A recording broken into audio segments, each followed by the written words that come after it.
தொடர் தாக்குதல்கள் எதிரொலி. ஈராக்கிலிருந்து வெளியேற அமெரிக்க ராணுவம் திட்டம். தெஹ்ரான் மருத்துவ மையத்தில் பயங்கர தீ விபத்து. ஈரான் தலைநகர் காந்தி மருத்துவமனையில் பயங்கர தீ விபத்து ஏற்பட்டுள்ளது. இன்று இஸ்ரேல் மீதான இனப்படுகொலை வழக்கில் ICJ தீர்ப்பு. என்னங்க, நல்லா இருக்கிறீங்களா? சுட சுட நியூஸ் கேட்கலாம்னு ஆவலோட வந்திருப்பீங்க. வாங்க கேட்டுறலாம். கேக்கறதுக்கு முன்னாடி நம்ம சேனல்ல சப்ஸ்கிரைப் பண்ணிக்குங்க, பெல் ஐகானையும் அழுத்தி விட்டுருங்க. வாங்க செய்திக்குள்ள போலாம். அமெரிக்க படைகளை ஈராக்கிலிருந்து திரும்பப் பெறுவது குறித்து விவாதிக்க ஈராக்கும் அமெரிக்காவும் முடிவு செய்துள்ளது. அரபு நாடான ஈராக்கில் இருந்து அமெரிக்க படைகளை படிப்படியாக திரும்பப் பெறுவதற்கான கால அட்டவணையை அமைப்பதற்கான பேச்சுவார்த்தைகளை தொடங்க ஒரு குழுவை அமைக்க பாக்தாத்தும் வாஷிங்டனும் ஒப்புக்கொண்டுள்ளதாக ஈராக்கின் வெளியுறவு அமைச்சகம் தெரிவித்துள்ளது. வியாழக்கிழமை வெளியிடப்பட்ட ஒரு அறிக்கையில் ஈராக்கில் அமெரிக்கா தலைமையிலான இராணுவ கூட்டணியின் எதிர்காலம் குறித்த பேச்சுவார்த்தை இராணுவ அதிகாரிகளுக்கு இடையே நடைபெறவுள்ளது என்று அமைச்சகம் தெரிவித்துள்ளது. அமெரிக்கா, ஈராக் ஆகிய இரு நாடுகளும் பணிக்குழுக்களை உருவாக்க ஒப்புக்கொண்டுள்ளன. அது இறுதியில் ஒரு குறிப்பிட்ட மற்றும் தெளிவான காலக்கெடுவை உருவாக்க வழிவகுக்கும் மற்றும் ஈராக் மண்ணில் அதன் கூட்டணியின் ஆலோசகர்களை படிப்படியாக குறைக்கத் தொடங்க வேண்டும் என்று அந்த அறிக்கை கூறியது.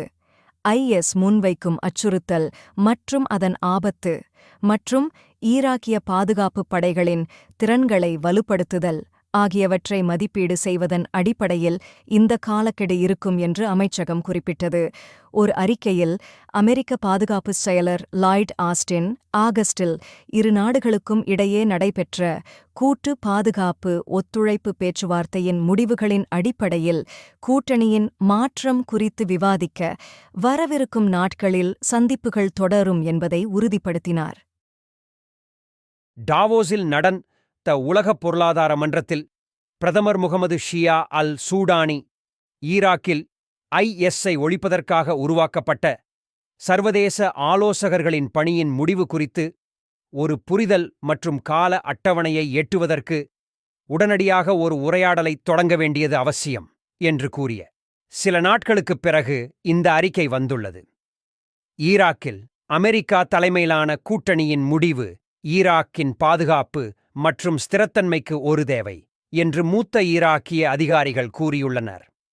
அமெரிக்கா தலைமையிலான கூட்டணி வெளியேற வேண்டும் என்று ஈராக்கிய போராளிகள் நீண்டகாலமாக விடுத்து வரும் அழைப்புகள் ஈராக்கின் பாதுகாப்பு படைகளின் ஒரு பகுதியான ஈராக்கின் மக்கள் அணிதிரள்வு, அதாவது PMU என்றழைக்கப்படுகிற பாப்புலர் மொபிலைசேஷன் ஃபோர்சஸ் என்னும் அமைப்பின் பிரிவுகள் மீது அமெரிக்கா தொடர்ச்சியான தாக்குதல்களை நடத்தியதை அடுத்து அமெரிக்க இராணுவப் படைகள் வெளியேற்ற கோரிக்கைகள் வலுப்பெற்றன.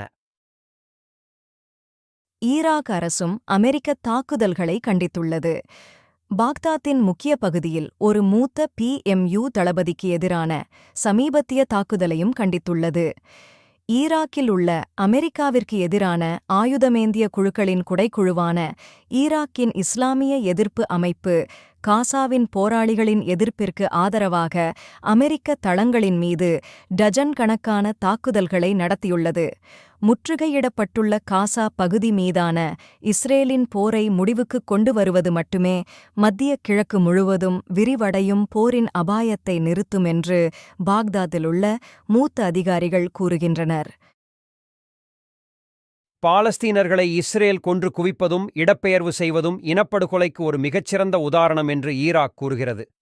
2014இல் ஈராக் மற்றும் சீரியாவின் பெரும் பகுதிகளை கைப்பற்றிய தாயிஷ் என்னும் பயங்கரவாத குழுவை எதிர்த்து போராடுகிறோம் என்ற சாக்குபோக்கின் கீழ் அமெரிக்கா ஈராக்கில் சுமார் 2500 இராணுவ துருப்புகளை பராமரித்து வருகிறது.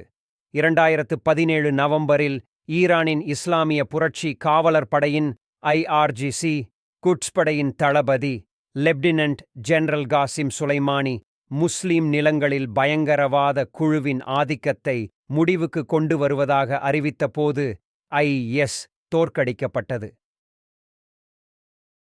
2020ஆம் ஆண்டில் ஈராக்கின் நாடாளுமன்றம் அமெரிக்க படைகளை வெளியேற்றுவதற்கு வாக்களித்தது.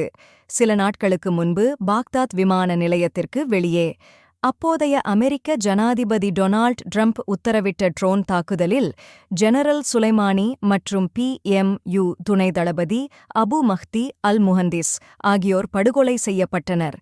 இதுபோன்ற பல தாக்குதல்களை தான் தோன்றித்தனமாக செய்து கொண்டிருந்த அமெரிக்காவை எதிர்த்து கொடுக்கப்பட்ட அழுத்தங்களும் பல்வேறு போராளிக் குழுக்களின் தொடர் தாக்குதல்களும் நிகழ்த்தப்பட்டதன் காரணமாக இந்த அமெரிக்க இராணுவ வெளியேற்றத்திற்கு தூண்டுகோல்களாக அமைந்துள்ளன என்பது குறிப்பிடத்தக்கது.